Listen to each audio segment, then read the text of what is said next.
People call me a hipster for the music I listen to. This shirt isn't gonna help.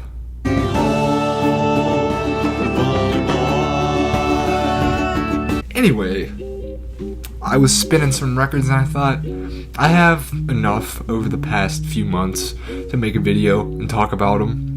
I could have made a video about my CDs by now, but who cares about CDs anymore? I got like almost 20 vinyl now, and I figured why not show them off.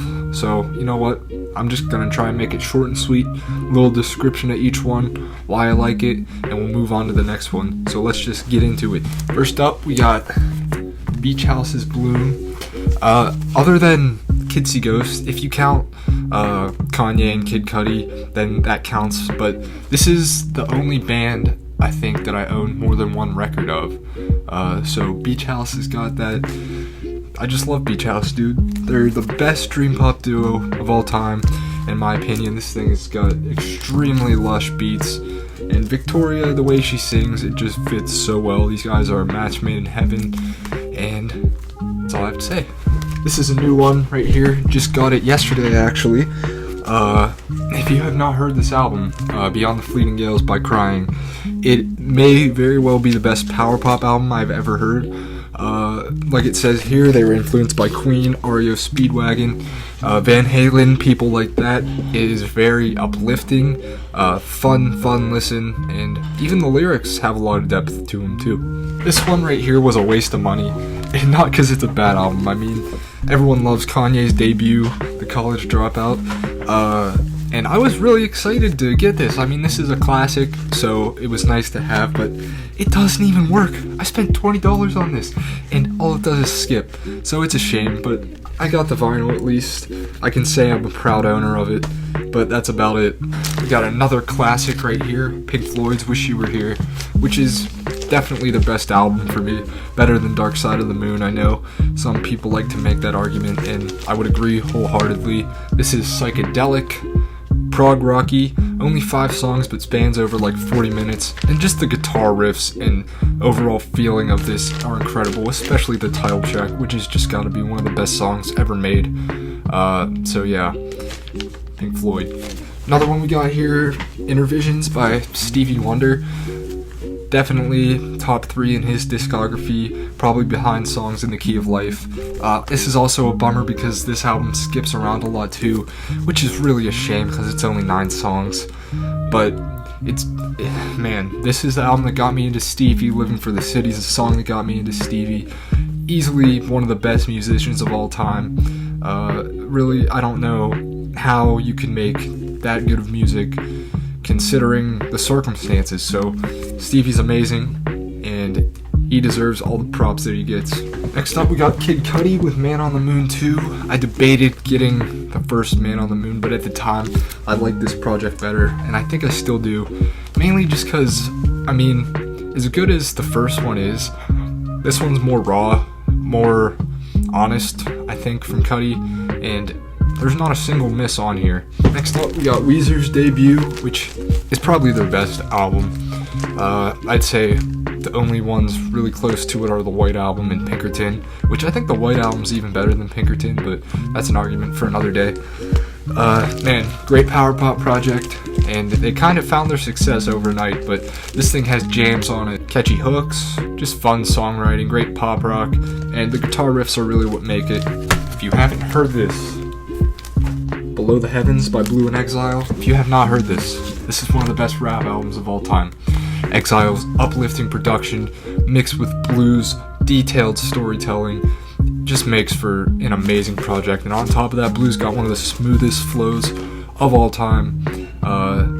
This is definitely one of my favorite albums ever, and they're making an album coming out in July, so I'm looking forward to that. This one, Plateau Vision by Lush Life, is kind of relatively unknown, but it's an underground rap album.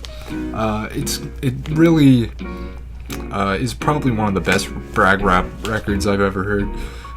If you can just do brag rap that creatively, more power to you, because a lot of the time brag rap is really boring about the same topics all the time.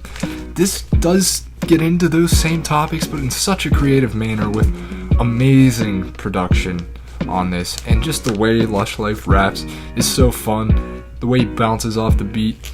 Great project, easily Lush Life's best work, and yeah, we got Time and Place by Kiro Benito, one of the best synth pop bands of all time. I'll go that far.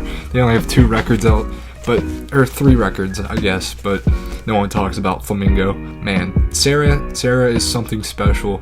Just the way she sings, what she sings about, it just makes you so happy, you know. But this one's interesting. It's more mature than their debut, and there's elements to it that kind of take away from that like nostalgia childhood feeling, like the distortion on Only Acting and stuff like that. So I like that they went like a little industrial on some of it, and that's definitely a sound that they can work with in the future, and I hope they do.